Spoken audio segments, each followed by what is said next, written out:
In this next series of lessons, we're going to take a look at some forms of inductive reasoning.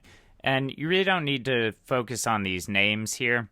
Instead, just focus on the form and the kinds of evidence being used to support the conclusion, because you're going to see these types of arguments over and over again. And we want to get you acquainted with thinking about them critically.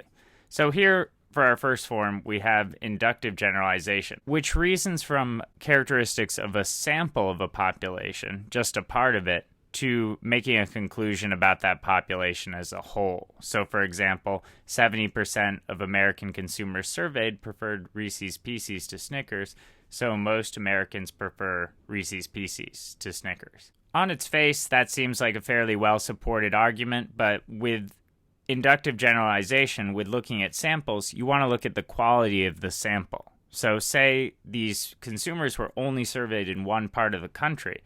Well, it may be that just that part of the country prefers Reese's Pieces, and it might not be true about the country as a whole. Or maybe they only surveyed a certain age group, and that age group has this preference, but not everybody else does. So when looking at these types of arguments with samples, always think about the quality of the sample and also the size. Smaller samples tend to provide less evidence, whereas bigger samples provide more. Okay, give the text lesson a quick read, and you'll be ready to move on.